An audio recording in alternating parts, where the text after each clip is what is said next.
place for everyone that's really committed to serving our citizens. And that's, what we really appreciate what our folks do. Also, employees from different backgrounds and life experiences really make our organization stronger. And we're very proud of that fact. And as you'll see, I think we've made good, significant strides in increasing diversity in the town over the last 5 years. Or that's what we're measuring. I think, to be fair, we can always do better. And we're going to continue to work on that.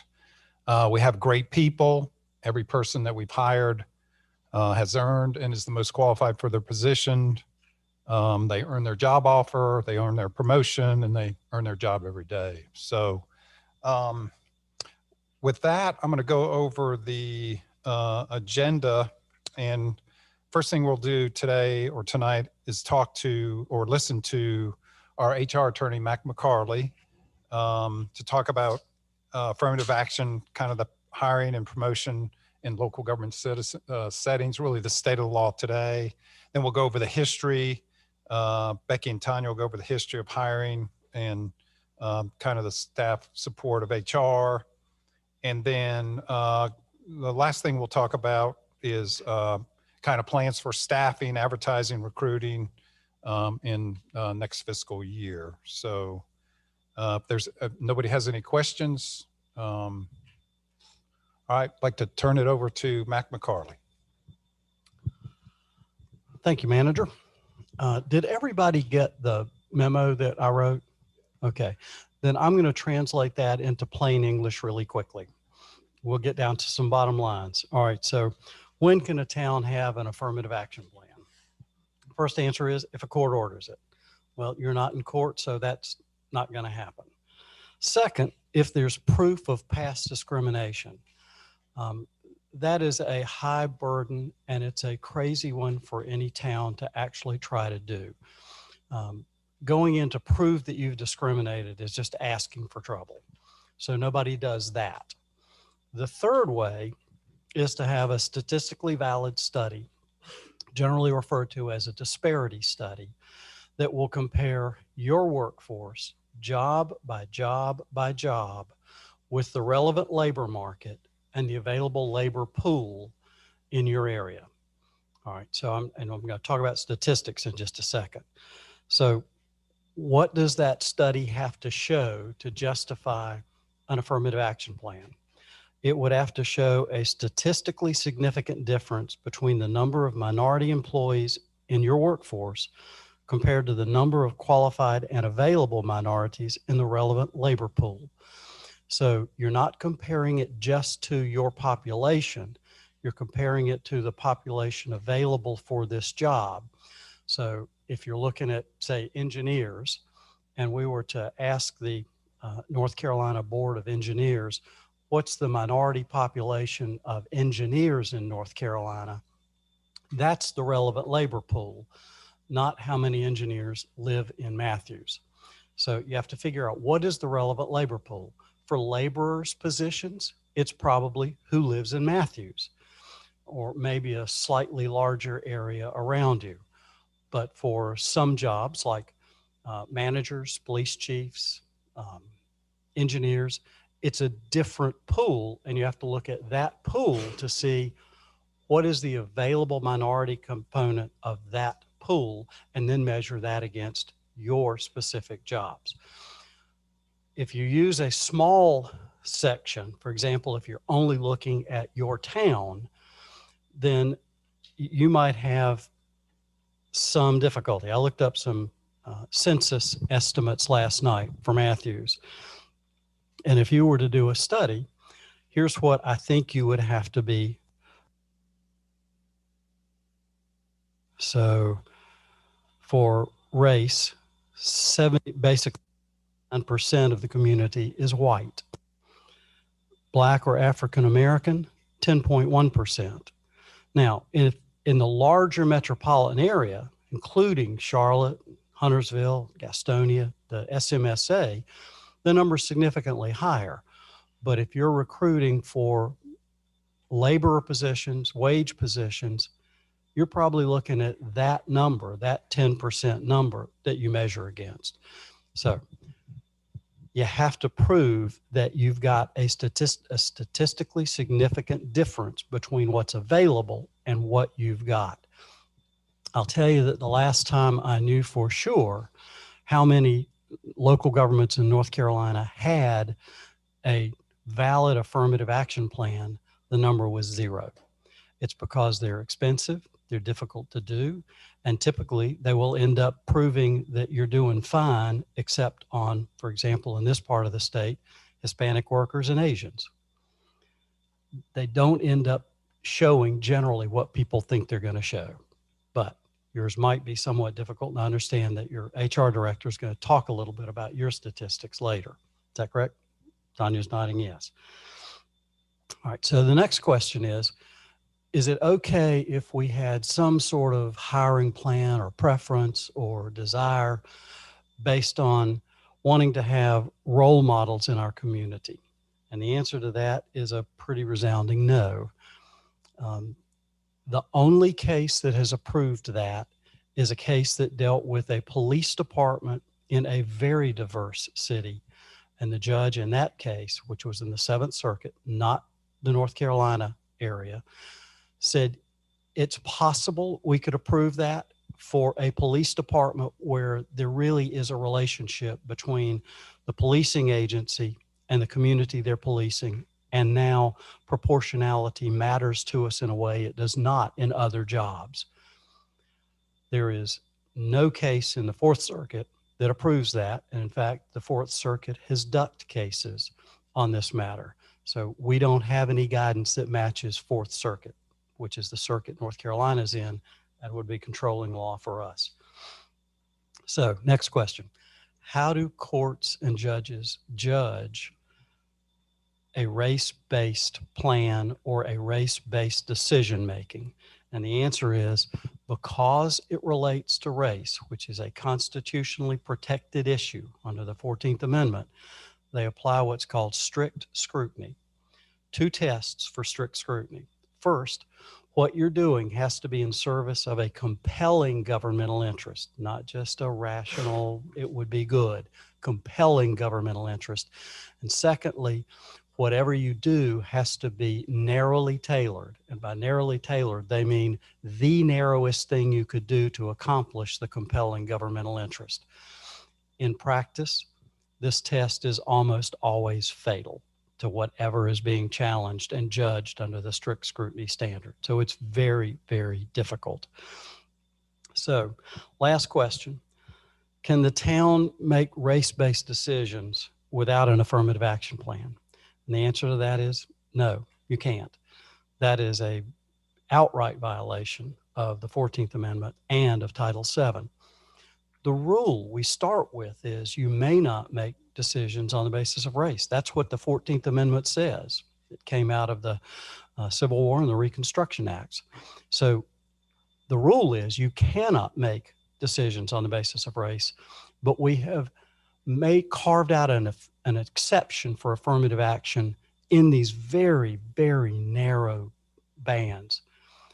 But if you're just doing an ad hoc decision-making, and I'm going to say it the way I've heard some HR people, nobody that works for you, but some HR people say it, quote, we need a minority in this job.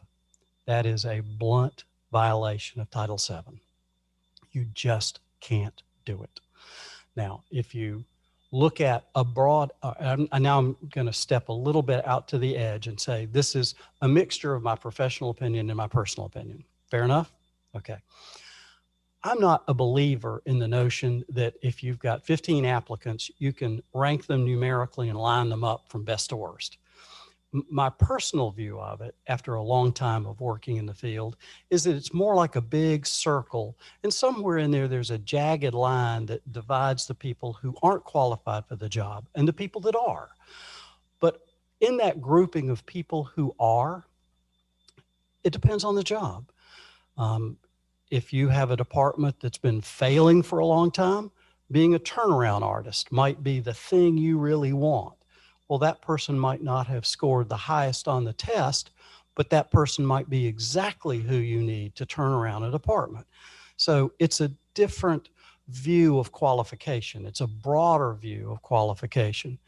If in that you also were using race as one small factor, not a deciding factor, not a critical factor, not a required factor, and absolutely not a quota, but you're just looking at it and saying, I've got 3 candidates and they're all really good and they can all do this job and they all bring different strengths to the job.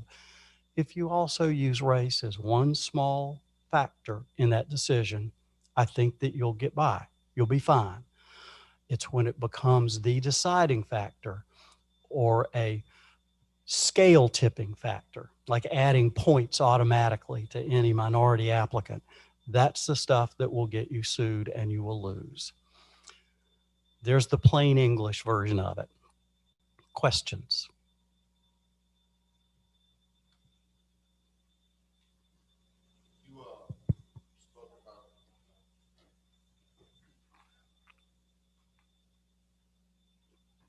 You spoke about the need of having compelling evidence. Can you give some examples of compelling evidence?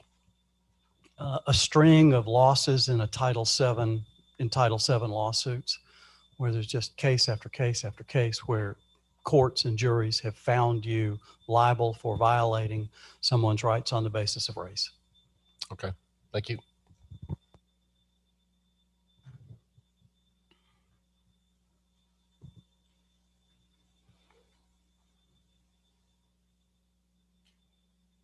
Thank you, Matt. Yes, sir. Now, I understand about affirmative action, and I've been through affirmative action when I was with the North Carolina Highway Patrol and consent decree, and I understand what Court that order. was. Yes, court order. And I understand what that was, and that was simply because the state of North Carolina was not equally hiring people of color as they were. I was the 18th Black trooper hired in the state of North Carolina. I'm not talking about affirmative action, and one of my biggest concern is that when you look at the dynamics of town, and I know the numbers that you read to me, now equally as well that as you cannot hire blacks or quotas or to fill a spot, shouldn't that apply to whites as well? If race is the deciding factor, absolutely, yes, sir. All right. So when I want to be clear because I think people don't really understand what my concern is. My concern is this: in the time that we are living in now with racial bias and prejudice, and the town has done a good job in taking all the steps we need to do and diversifying, and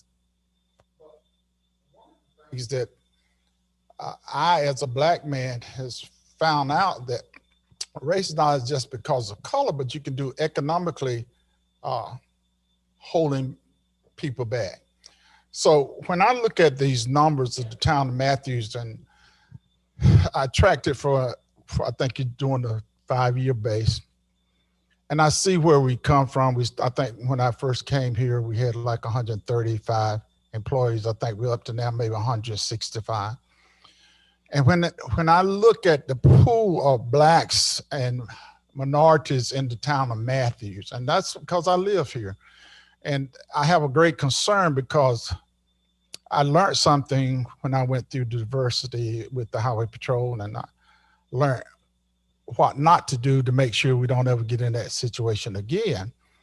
So when I look at economical hiring, I see that the hiring here in Matthews for the last 18 years has only hired white people that make over $60,000 a year.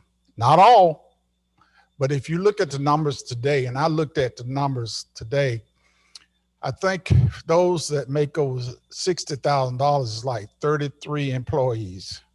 Those that make from 70 above is somewhere like 26 employees. So you're talking about 60 people in the town of Matthews out of 165 that makes over $60,000. Now, Matt, this is my concern. When you look at those numbers, then you only see 2 people of color out of 60 people that make over $60,000. Now, in a reality, and you're talking about diversity, and you want to make sure that you're diversified in the workforce and people, but you listen, I've been the first Black on a whole lot of things. And white America don't understand, when you get just one Black in a position, it's called a token for Black people. You say, well, I got, so you can say, well, hey, I got one in this position. But in the town now, I've lived here probably longer, Matt. I've been here over 33 years, served 11 years of my life patrolling the streets in town, protecting all of y'all here that's been living here. When you were little kids running around, some of you weren't even born when I was patrolling. And I wanted to make sure that we be fair, not say how many because I'm Black. I never said that. I never asked for affirmative. I know what this stands for. I know how hard it is now and what affirmative means to white America when you say affirmative action. That's not what I'm saying. What I'm saying is that if you have a fairness in your heart in the town and want to make sure we're diverse, then there's no way, man, that you can only say, I've got 2 Blacks that make over $60,000 in the town of Matthews when you got 60 other white and female. Now, the females is in the same boat. They're not in the upper echelon. Now, I do know that we have made significant change better, and I admit to that. But the better is still hiring people of color at the lower bottom of the school pole. That's facts. You can look at it. I mean, I can look at it, but I want this town to understand that I'm not talking about race, and I don't really care about the position that you hold. You do a good job, and we got some good people that does a good job. All I ask is that when you do your hiring or looking at in your pool or pushing out, spread your net and make a conscious to make sure that we got a diverse workforce that's making over 60. Now that's my whole thing, Matt, is the economical rise of people of color in the town of Matthews. Thank you. I hear 2 legal questions in what you said. One of them is people who make more than $60,000. I'm going to make a guess that most of those are professional or near professional positions, which means that you're competing in a broader sense than just the town of Matthews. The good news and bad news about that. The good news is that means that the minority component of the labor pool is larger. The bad news is it means you're competing with Gastonia, Mecklenburg County, and Charlotte on pay, which makes it more difficult for you to hire the professional positions. If somebody can make X here and for the same or lower category job, make more in Mecklenburg County or Charlotte, you're going to lose every time. It's an economic issue. And what was the second thing? It was right at the end. You were talking about, spread the net. There is absolutely nothing wrong. In fact, there is everything right in the current HR field to do the widest recruiting you can, to work hard at recruiting in the appropriate places, the appropriate way, to find a broad representative labor pool to pick from. That's absolutely the thing you should be doing. And I understand local government, the positions are far and few in between. I've watched as I've been here now going on 6 years, I watch that those positions you can only fill if you got a vacancy, and they are tight here. But what I have seen is that those positions are filled from the top. The second is white, the third is white. It's deep. And what happens, Matt, is this: those people not retiring no time soon. They got to be here a long time. So your probability of replacing that person with a person of color is far and none. I understand that. So when there's a vacancy that comes open, then that's when I think you, as a town, that you ought to make an opportunity to try to make sure that you can do that. Now, how do you do that? That's left to people that pay grade higher than mine. But at the same time, I can tell you this, that I firmly believe that if the citizens of Matthews are paying taxes, we should have some type of representation of the upper echelon. I believe that I represent my constituents in that area where they want to make sure. For many years, this town never had a representative for them to speak. They do now. That's my plight. Is to try to make it better. I'm not a troublemaker, but I believe in making things better than it was when I came here. Look around this room. Look around this room right now. Now, I'm an elected official. Corey is the only one higher. And Corey, I want y'all, I'm talking to Corey, but I never talk to Corey. I never say anything about it. But I know Corey's part because I was on the black trooper for many years, 13 years. And I asked my captain to give me some companionship. You know what he told me? Well, y'all might can't get along. And that offended me as a black man educated. Corey never said nothing. He's got family and all that. See, I'm pretty well got my thing on board. Every one of these employees that sit around this dice, that's head of the department, they're career people. They got that job on the line. They're gonna do exactly what they know that the establishment wants them to do. Because they won't say it, they don't have to. I'll say it for them because I know that we got good people that want to do the right thing, man. That's all I'm saying. You don't have to go to no court or anything. Let's look at it and just say, look, we want to make sure we make it back after this. They ain't telling nobody to we hiring black because we black and we want to. That's not what I never said that. Never asked for come back, come and do that. Wasn't my point. My point was fair and equal to all citizens of that. Again, you've raised one issue that I agree with you on, and that's the pipeline issue. The way to end up with minority candidates in upper management positions is to start with minority applicants in the entry-level positions. It's HR 101. If you can hire folks into those beginning positions, and in an organization like this where loyalty is high and people tend to stay a long time, then you're building a pipeline for the upper level positions. And that gets us back to recruitment.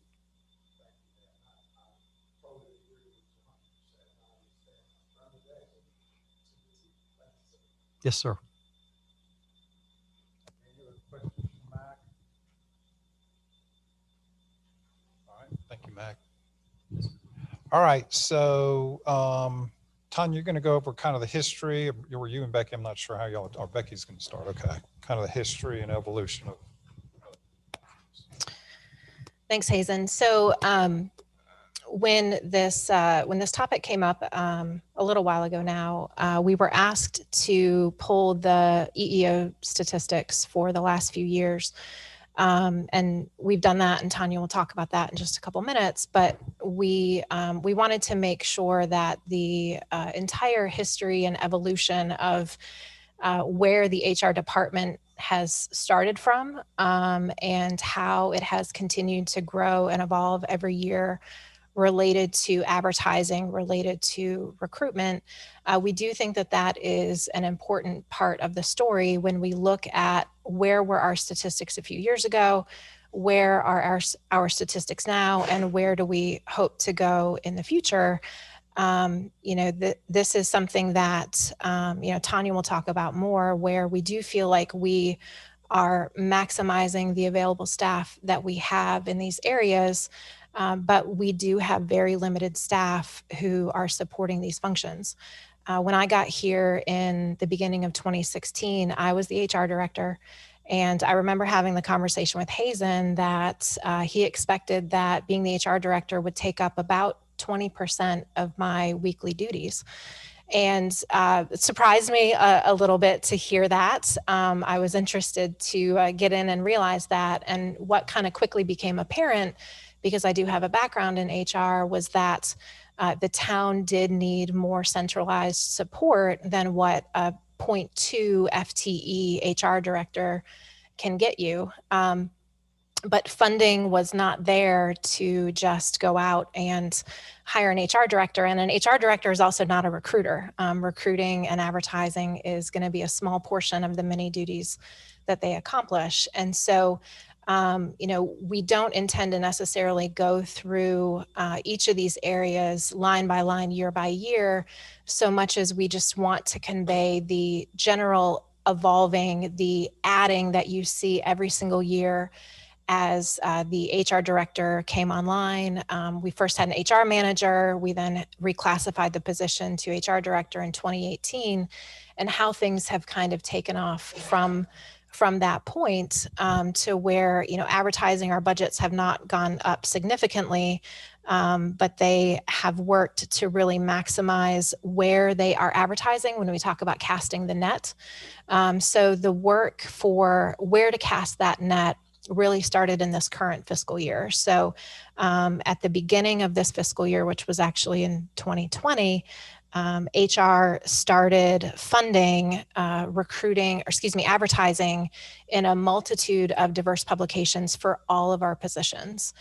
We have always done specific industry publications for when we have a finance opening that would go in a finance specific organization or a listserv or a website.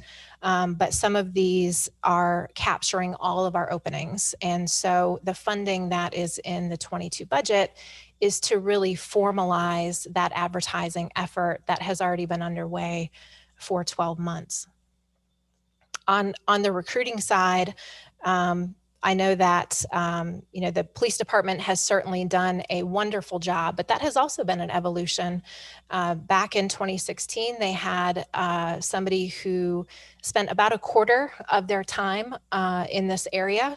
And starting in 2018 under Chief Pennington, that person was able to start devoting full-time efforts to police-related recruiting, background checks, relationship building, and we have seen some great returns on that within the police department over the last few years. So again, Tanya will talk in a few minutes about what we plan for 22, but again, the theme in all of this is just evolving, adding, working, and that's without adding significant staff as we've gone along. Mayor? Can I ask a quick question, Sure. maybe to the chief? What is BLET? Thank you, Mr. Evan. Basic law enforcement training. Yeah. Okay. So The academy. Police Academy. Thank you. Police Academy. So I should have spelled that out somewhere in here at least once, because I know we mentioned it a couple of times. Again, from the evolving standpoint, in 2016 and 2017, we only accepted paper applications. That is the level that we have evolved in the last few years. We now accept everything online, and we will be transitioning to an even more streamlined process in 22 as the HRMS system comes online, and that will just further speed up the information that is captured in our system when we do have an employee who is then hired.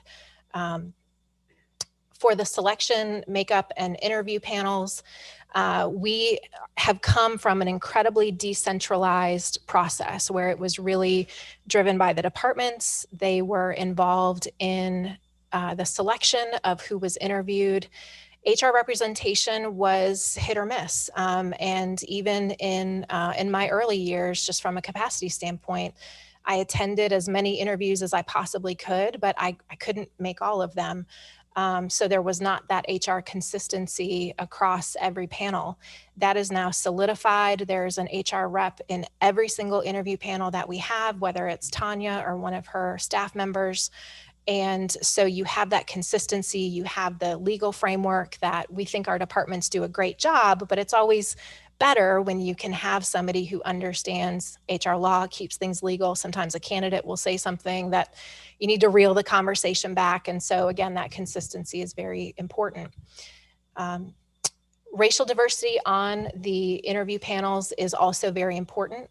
that is something that has been a focus that has been achieved in the police department, and it is achieved whenever possible. We are not 100% on that. And so we are continuing to look for ways to get that to 100% wherever possible.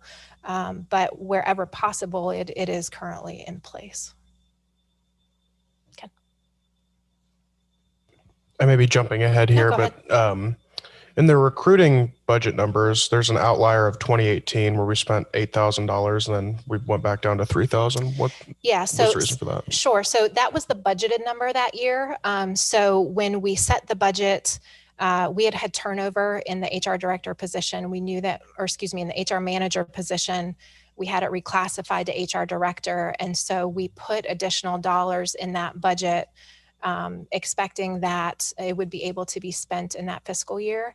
That was not spent in that fiscal year. That was just the budgeted number for it. So again, from a capacity standpoint, there just wasn't the availability to be able to spend those funds the way that we would have liked. So we did lower it after that because we're always looking for ways to trim if dollars are not spent.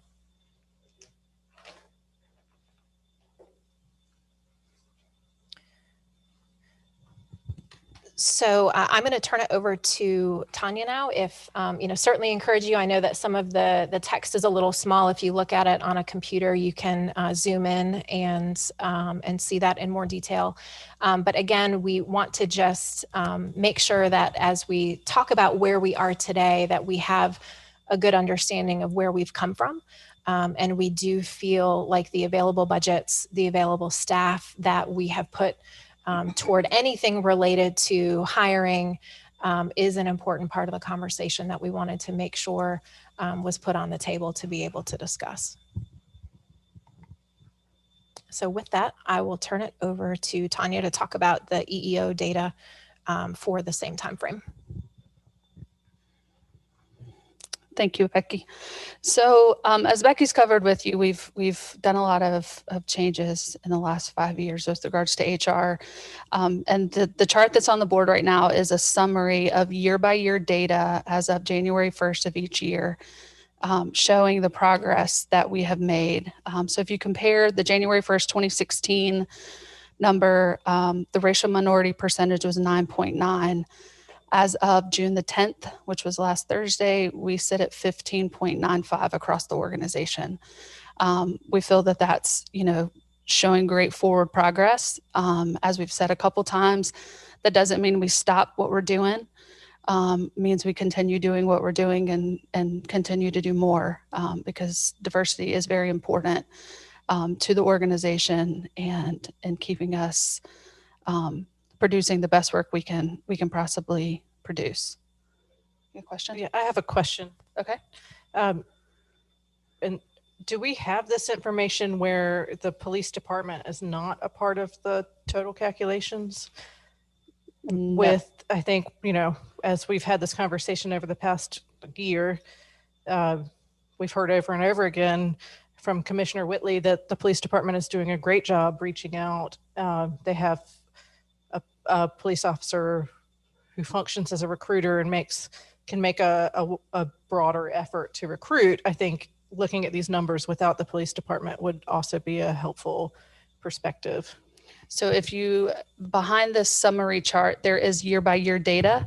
And in that year-by-year data, it is broken down by department.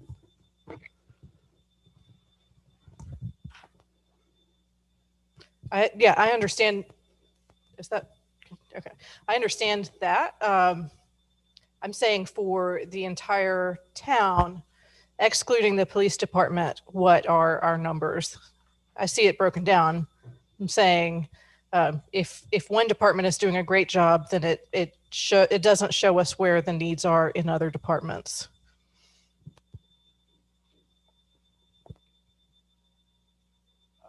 We can get that. Commissioner, Mayor Pro Tem, it sounds like what you're asking for is department by department information excluding the police department. Okay, and what if you want to look at, if you're interested in like today, so if you scroll to today, you can see the, let's see. So today does kind of illustrate, so there's police over there, whatever, fourth column from the right, and it's also in y'all's packet. And then you can see, like, you know, finance has 3 folks, it's 3 white females.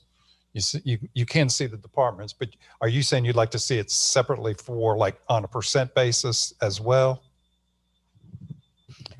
I would. I think that we have a lot of great information here, and a lot of effort was put into showing where the town is. But I think the message is diluted if we're including the police department. What we need to see is those areas for opportunity of growth. I guess so. Like fire, that's whatever 7.7. HR. There's some the racial and gender mix down there too. It's the town-wide numbers that I would like to see without.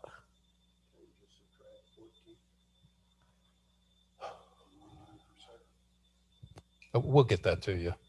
We'll get that to you.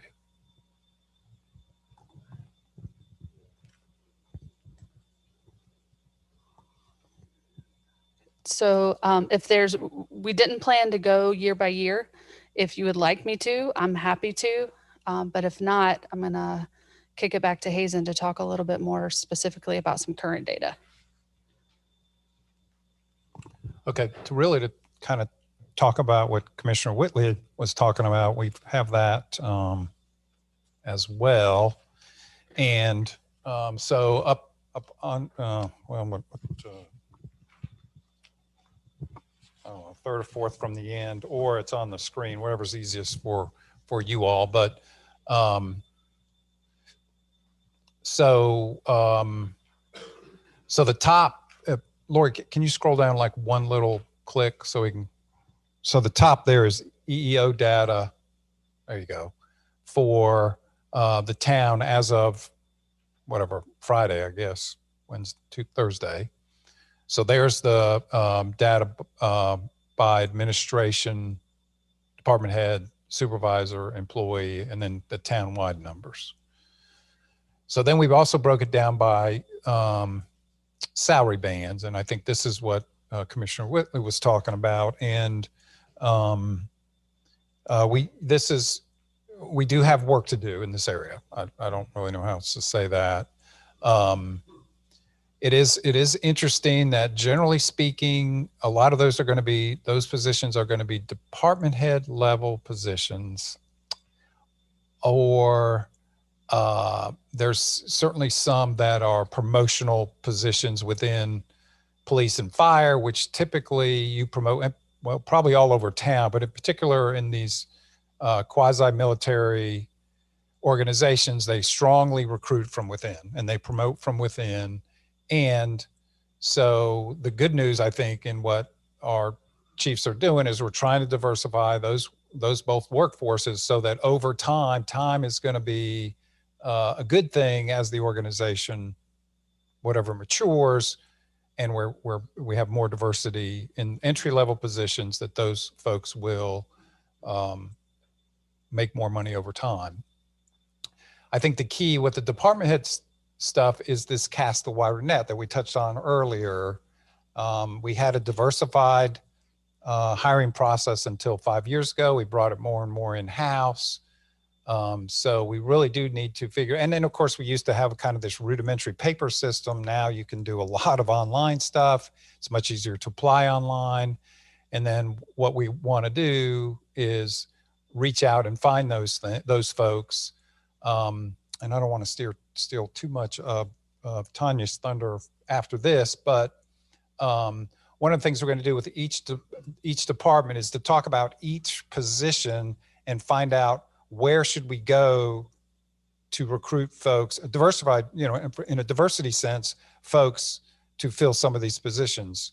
Mac talked about kind of some of these are more local jobs and some of them are state jobs, some of them are even national jobs. So that is going to be one of our efforts going forward. But you can see the numbers of what Commissioner Whitley's talking about there on the screen. Hazen, can I make a comment? Sure. Another area that looks like we're particularly not doing real well in is with Asian employees. And I wondered if we've had any outreach specifically to the Indian community. I'm talking about, Far East Indian, Southeast Asia. Yeah. We have started advertising with the Asian American Chamber of Commerce. That's one of our new advertising places. But other than that, we have not done any specific reach out. Yeah, there's a local magazine called Sathi, Sathee, that's very popular with the Indian community. Might be a good place to advertise. I'll definitely look into that. All right, thank you. One of the statistics that we kind of picked out was, so over the last 5 years, we've hired or filled 140 positions. Half of those have been, there it is, half of those have been in the police department. So 69 of the 140 have been in the police department. And if you can see the bullet point about minority folks of the, there it is, it's third one from the bottom. Of the 28 that we've hired, 21 still are here. That's a 78%, 75% retention rate, which is higher than our white folks, which, at least in the way I think about this, is because this is one of the big concerns, is what kind of environment it is to work for if you're the only person in the room or something like that, or, and it does look like from that statistic that we are doing well in that, and we want to continue in that.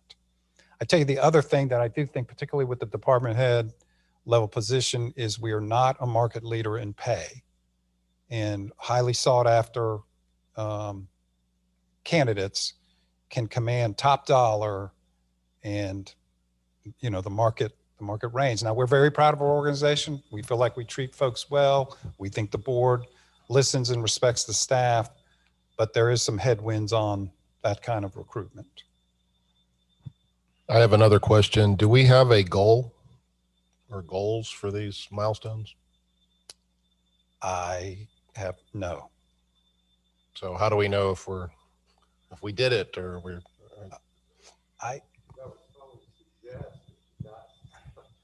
Quotas and stuff like that would have get you into a lawsuit real quick, I think. Well, I mean, we're showing these statistics where we have more and more minorities, and where do we feel comfortable that we are a representative of the community? We've done a great job. I mean, while we just want to hire more minorities, or is there a stopping point? I would say that a diversified workforce is good for all of us, whether it's in department, so, I mean, the world's changing. It's exciting. I think the town's just going to get more and more diversified over time. I think casting that wider net, hiring the most qualified people, I think we'll get there. And we'd love to get there as soon as possible too. Can I interject for just a second? I think, language matters in a lot of this. And as we're having this conversation, we're using the phrase minority. I don't know many people of color that appreciate the term minority. It creates a tension of, I don't know, hierarchy. I would suggest that we start at the basic level and go through our language and use terms like people of color or specifically, Asian or something like that. But because we aren't going to have an inclusive staff if we aren't being open and inclusive in our language. Okay, well taken. Also,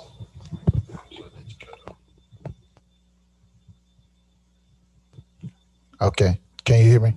Also, I think when you talk about hiring people of color, and one of the things that's followed me going through my career is the word qualified minority, qualified. You never hear nobody say qualified white folks. I think you told me that, hey, when it comes to that, you always say you want qualified minority, but it's assumption that white folks don't be qualified. And I know what time, we're in an era now that if you don't now, if people are in leadership don't look at trying to make a difference now. When? With George Floyd and all the trials and all the killings still, I said to this board a couple months ago, Black America is angry. And they are. They want justice. They want to be treated fair. They want equal opportunity. And when you just continue to see all white at the head of everything, that's not acceptable this day and time. And I understand that it's power and authority that you've been in a position so long that you don't want to give that up. But it's not a matter of giving something up as if you say you're going to be a diverse town or city, and you want to make sure that Matthews is one of those great leading towns. I've heard that it can be, but not today, and I'm part of it. We can be, but you got to be intentional. You got to be intentional to want to do better. And I heard you say that, and I agree with that. We've come a long way, but we still got a long way to go. I think everybody know that. But just saying that, if you just say that, and then go back to doing what you always do, you always get what you always got. So think out of the box.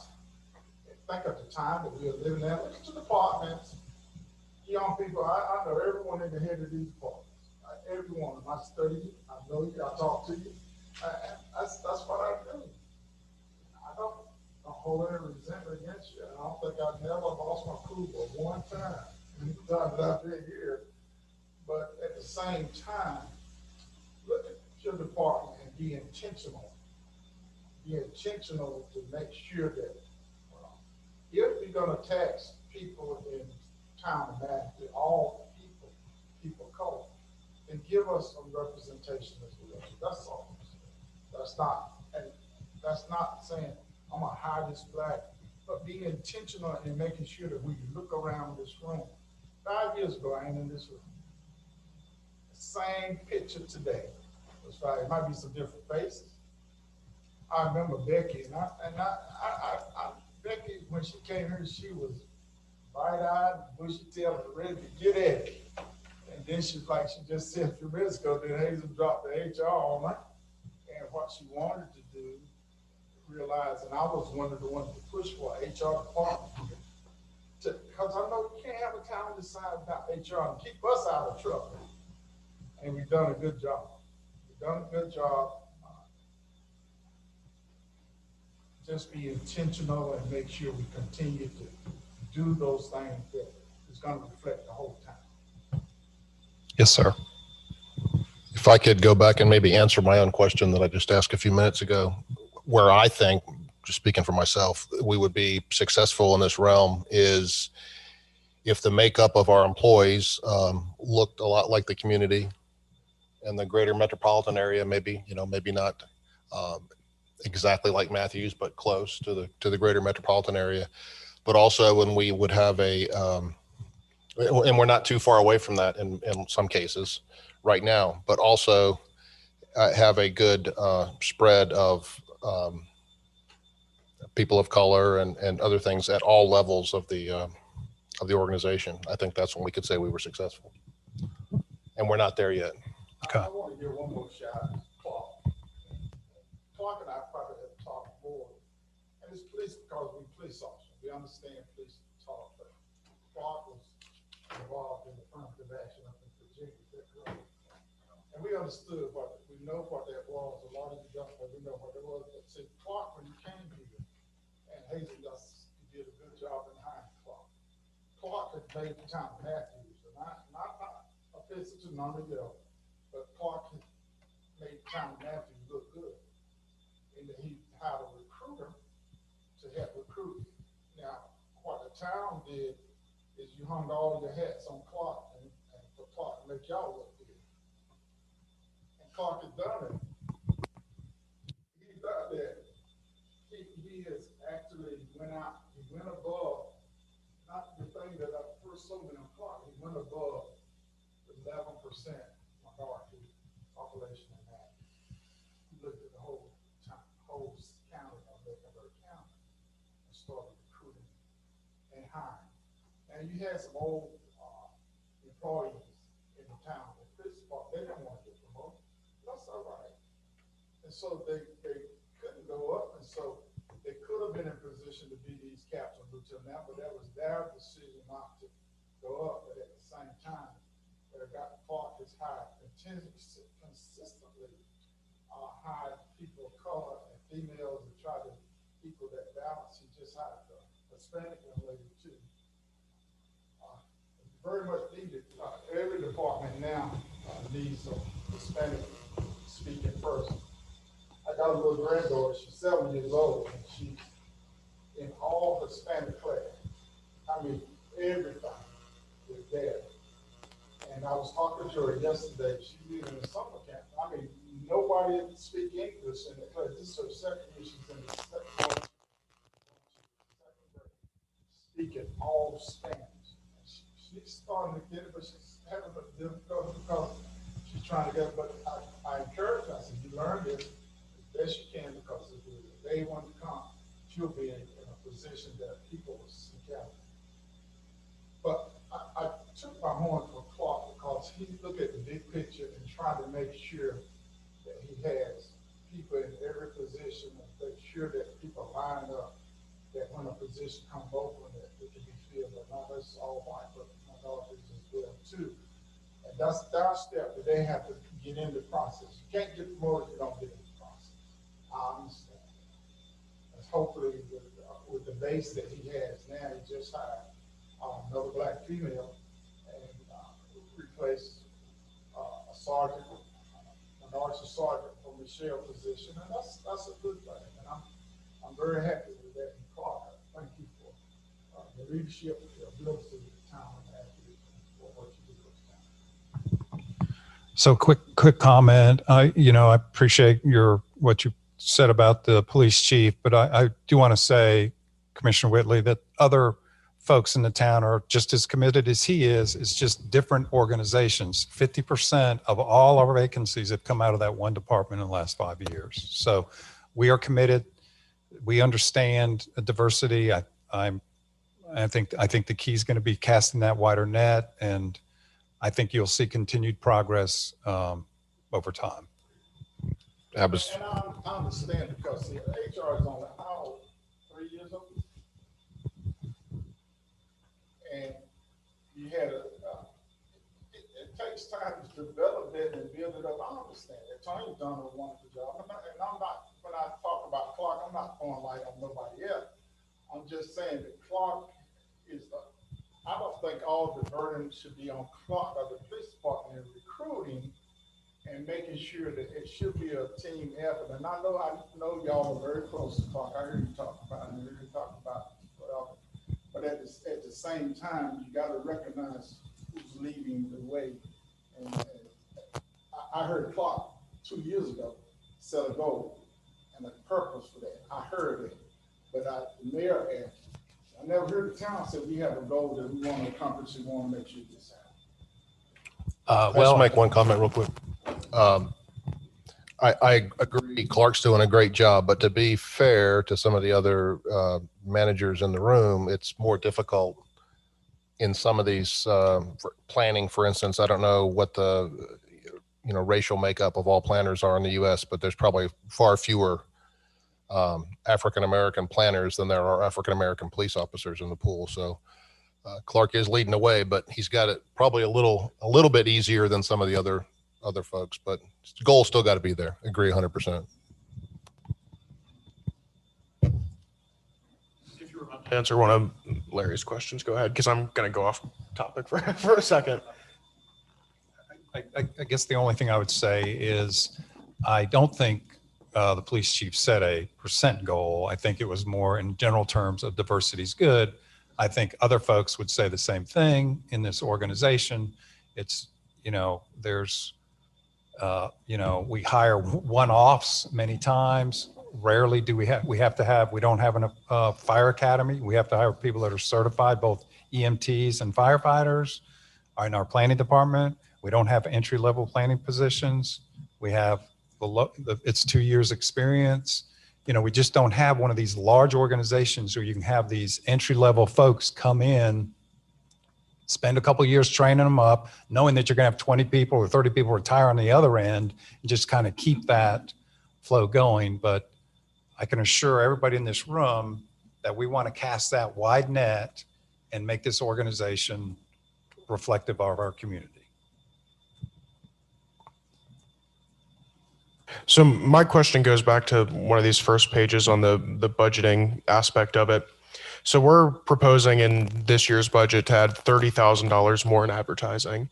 What are we spending that on specifically, and what's the end goal of that $30,000 expense? Sure. So I think that's a good segue into talking about 22. So Tanya, do you want to jump to that portion of your plan for 22? Yeah. So the additional advertising dollars are going to be used to do what we started doing at the beginning of this current fiscal year. And that is to continue advertising with Axios Charlotte, which is formerly Charlotte Agenda, Q City Metro, which is a predominantly African-American readership, the Asian American Chamber of Commerce, the Hispanic League. We are looking into adding minoritygovernmentjobs.com. And we also want to add diversity.com for our senior level positions. That's a nationwide website. So it doesn't make sense to put all of our positions out there. And that one's a pretty costly website. I guess my question, when you look at, okay, dollars and cents, is $30,000, is a lot of money. That's working on a police car. I mean, that's a lot of, that could be. So what's the end goal of that? Why are we spending $30,000 extra of taxpayer dollars? Is there a change we're looking for? Is there something? I guess that's my question, because we've gotten this new HR equipment, a software. And so, I guess a better explanation of what is the end goal of the extra expense.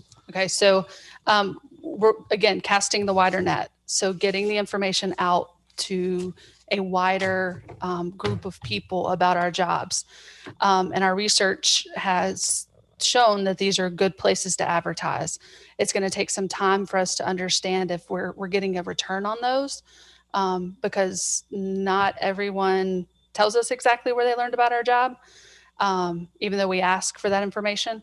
But that's our hope, is that we are casting that wider net. We're getting the town of Matthews name out there to more people. And even if, they're not interested in that police officer job, maybe they go to our website and because you can get on our list for certain types of jobs to be able to do that. But we also, so the $32,000 was originally put in the budget as a recruitment expense, an increase to that line.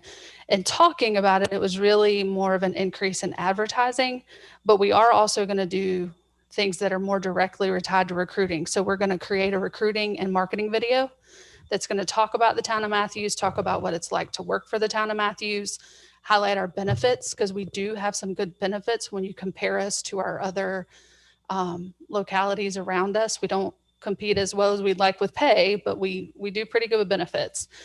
So highlighting that, we're going to highlight some of our employees in that video so they can talk about their experience working with Matthews, and really just tell our story. A lot of people don't understand what it means to work in local government. They also don't understand the variety of jobs that are involved in local government. So kind of painting that picture for people, so when they go to our website, they can see what it really means to be here. So that's. Is radio not being considered? Because Rob, didn't you advertise on FNZ? Yes, sir. We used it. Was that effective or? Not. Okay, let's back up. So we were awarded a FEMA grant for volunteer recruitment, and part of that program, we advertised traffic and weather on 4 radio stations for almost a year and a half. Statistically, we don't know that brought us a lot of people, but I do know anecdotally that FEMA grant casted that wider net, because I do have fire chiefs that call and say, hey, we got this guy because they heard Matthews's traffic ad. Unfortunately, we are not allowed to collect any demographic data at the department level. We can't even take the picture of an applicant that we're going to interview, because that might influence our decision making. So when Tanya and Becky talk about casting a wider net, the numbers you're looking, I mean, this is like Larry said, this is not a new topic, but we're all trying to figure out how to solve the same problem.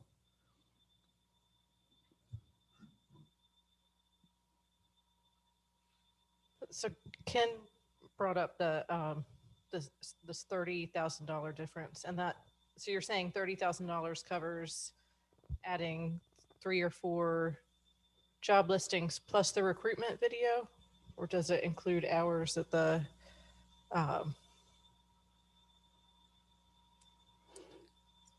So the $30,000 it's for the recruitment. It's been kind of split up between those two lines now. I'm not exactly sure what we put where, but it's also giving us room for specialty site advertising. So the mayor just brought up the magazine that he'd like us to look into. It also gives us a little bit of wiggle room for those, because we're still trying to identify additional opportunities. So when those opportunities come up, we have a little bit limited amount of funds to be able to kind of go after them and take advantage of them. even something like Facebook, though, you could spend $50 and reach 30,000 people. So are you gathering aggregate data on who's responding and how well those listings are working? I mean, Axios Charlotte to me doesn't seem like it has a wide readership for the cost. I'm not sure what the benefit is. And do you have the data that shows that's a good use of $6,000 versus taking a couple hours to go to a local college or to a job fair for half a day? Well, through NeoGov, we do ask applicants to tell us where they found out about our job. They can simply choose internet, and then we can't make it mandatory for them to tell us what website. Some people have told us, and we have actually gotten quite a few from Charlotte Agenda. But most people don't answer that question. They just say internet and then don't tell us where they've heard from it. In UltiPro, UKG Pro, whenever we get that off the ground later this year for the recruitment piece, we're going to make that field mandatory so that we can, and what we're going to do is make it easier. We're not just going to put internet, we're going to put these specific sites and then put an internet other. So if that's some other site because there's some sites that sweep, like Indeed sweeps our site, we don't actually pay for it there. So if it's one of those, they can put that information in and maybe it makes sense to do more targeted recruiting in a different place. But we do advertise the jobs on Facebook. Maureen puts them out on our Facebook page whenever we have openings as well. I guess for Facebook, you need to do Facebook specific advertising though. So it's not just reaching town readership, but, reaching throughout the state or throughout the states around us. And at some point, I think it would be interesting to see what results we get from things like that. And it's a really relatively minor, small fee to advertise on Facebook for a huge response. But also, let me ask you about the video. Have you budgeted out that video? Because I don't know of any videographer that would produce something for $3,000. Maureen, do you have any information on the, sorry, I don't know that you have a microphone. I don't have the proposal in front of me. Yeah, did receive a proposal from a videographer. I believe it was right around 3,000. I don't have it in front of me, but I believe it was around maybe 4,000. So we are looking to use some $21 to get that started. Some available $21 to help fund the video that will be largely produced in the next fiscal year.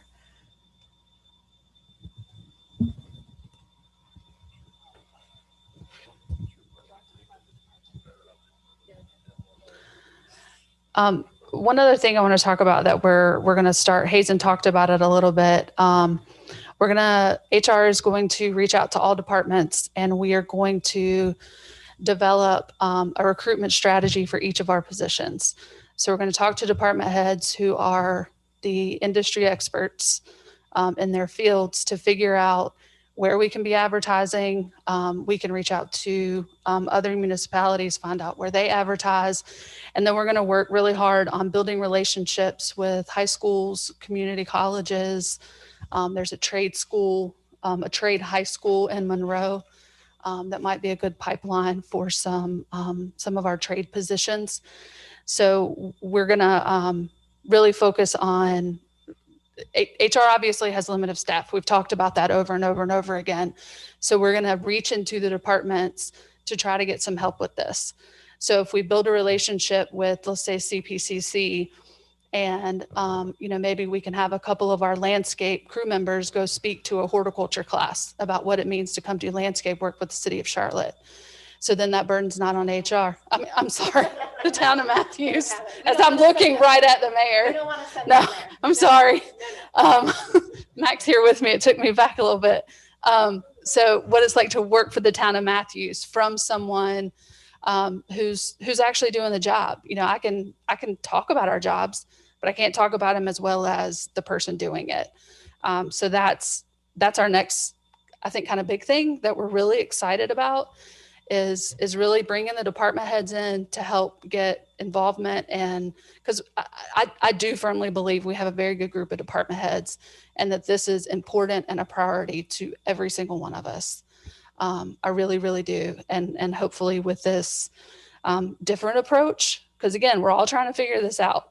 And this is just another stab at it. I'm hopeful that we can make some meaningful connections in the community that will not just have us talking about Matthews, but will have those people talking about Matthews and steering people towards us. When, Central Piedmont or Butler or Providence or, any other entity has a job fair, who typically goes out to those from the town? So right now, Dustin from the police department will go. It depends on if and when we know about it. A lot of them haven't been happening because of COVID. It also depends on the jobs. We don't have a lot of jobs available all the time. So to pay, $300-$400 for a job fair when all we're going to have open is police may not make sense depending on the job fair. So a lot of the job fair work is driven by the jobs you have available, and you plan to go to job fairs months in advance. So you don't always know what those openings are going to be or if we're going to have any. So it's kind of been hit or miss for us with job fairs in the past. I guess maybe also I'm thinking like career fairs. You necessarily may not have to have an opening, but you could steer a young person into, okay, I want to do local government work, and that could be an asset to your community in 10 years. It's kind of like got to put your investment in early. It doesn't, we have, we need a public works person. We want people to want to, eventually like, okay, well, I remember town of Matthews was at my high school 10 years ago. I want to work for them. And that's how you build it. I think that's another way you can do that as well. And that's absolutely what we're talking about with this recruiting program. Rob's sending a couple of his young firefighters to Butler, that maybe even graduated from Butler, because he has some that have done that, to talk to them about, look at this awesome career. I'm building a retirement. I'm only 21 years old. You can do this too, kind of thing. So that's exactly what we're talking about. Do the local schools charge you to come speak to them? Some of the colleges will, yes. Wow. That'll be paying us. Well, but that's where the relationship building comes in, because if you can build the relationships in the career counseling centers, you don't necessarily have to pay to go to the big fair, because then when you're hiring, you reach out to them and, hey, whatever your name is, we have a position. Do you have any students that might fit this? And it's that relationship that then gives us the return.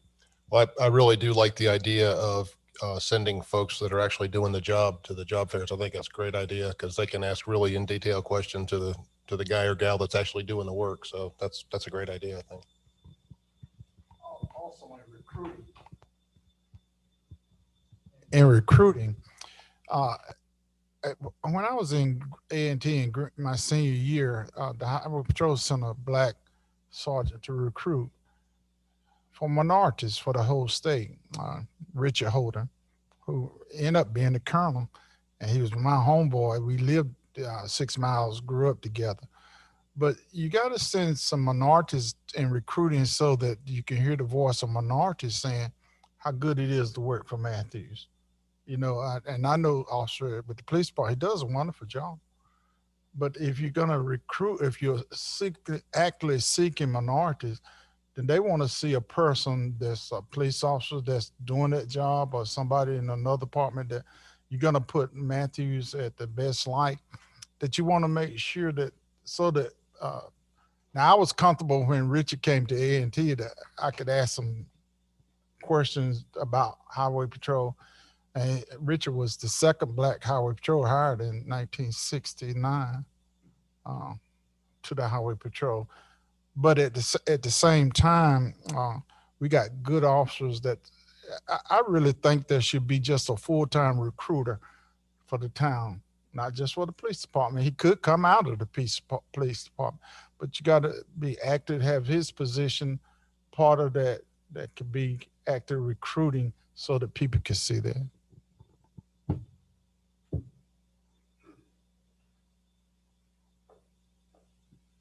Okay, any other questions? I think that's the end of our presentation. I guess the last thing I would say is up here is kind of our challenges and opportunities. Our challenges, we do find competitors offering higher pay, qualified candidates can be in very high demand. We do have kind of this limited career ladder if you want to compare to somebody like Charlotte. And then we do, in HR, we have 2 people. And so it's, the time is very precious. I know Tanya worked 80 hours last week. 74. Okay, 74. And we were putting on the new software, but still, yeah. So here's kind of the good news. We do feel like we have competitive benefits. We do think we have a good work environment, kind of a good work-life balance. We plan on doing this expanded recruitment and advertising plan. We're hopeful of this video to see how it kind of plays and if we can attract more folks of color, people of color. And then we want to put together a strategic plan about diversity, inclusion, equity internally, really to talk about this and benefit to all of us to be inclusive and diversified, and to assess really our strengths and weaknesses. What kind of environment is it? If you're the only person in the room of color, how's that feel? And so I think we've got some good opportunities there too. So that's the end of our stuff. Thank you. Yes, thank you. And I want to reiterate what you said at the beginning. You're going to update us every 6 months on how we're doing. I was going to say biannually, but I'm not sure if that means twice a year or every other year, but we want you to do it every 6 months. So. Well, I mentioned the planning conference, which is more than 6 months away. So if you feel like it needs to be in December or something like just that. till we get on a regular schedule, so this doesn't ever Okay. Fall back into the background and we don't talk about it. Okay. Just to see how we're doing, check in, Sounds good. I have a question. Under the history and evolution,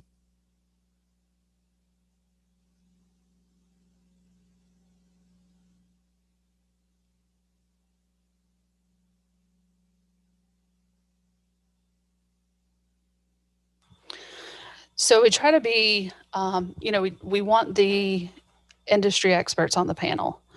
We also want to be respectful of the feelings of our current employees, and to use Reverend Whitley's term. I don't want any of our current employees to feel like a token employee on a hiring panel because they are there because of the color of their skin. If they're not an expert in the field, then it doesn't make sense to put them on a panel simply because of the color of their skin.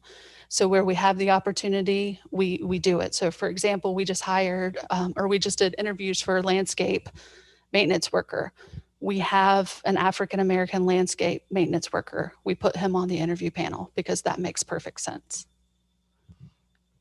While I agree with that statement, if you're interviewing a person of color and they are surrounded by a lot of white faces, it may feel uncomfortable. And so how do you work around that? So it's like,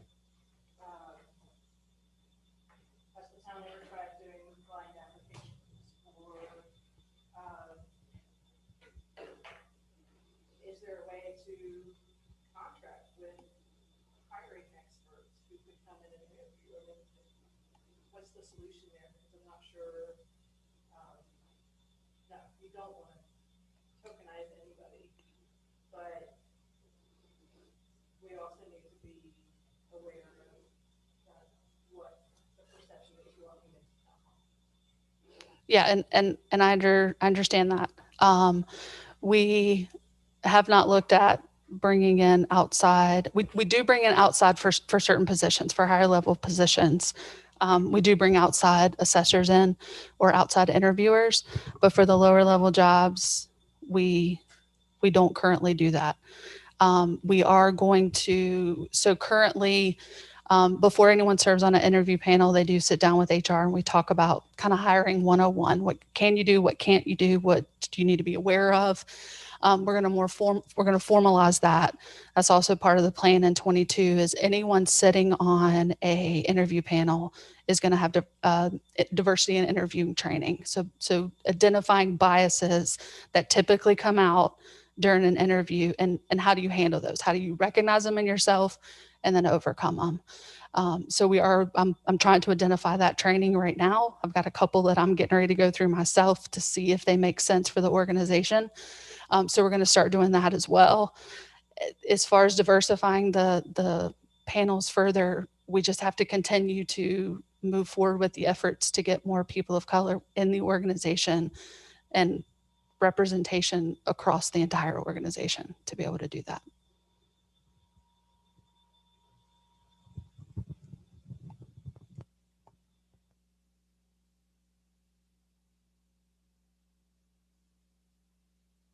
Any other questions?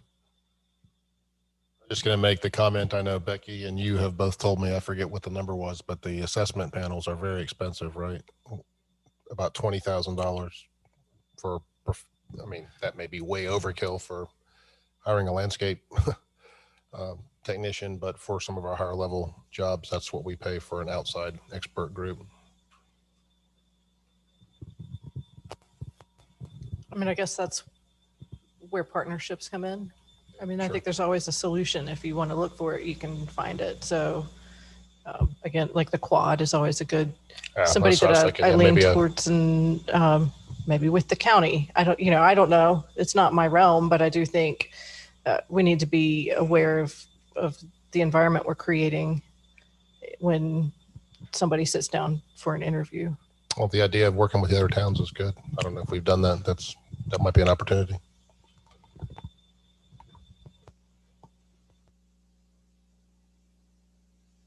Okay.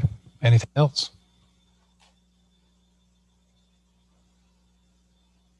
Okay. So we'll break down this room and adjourn at 7.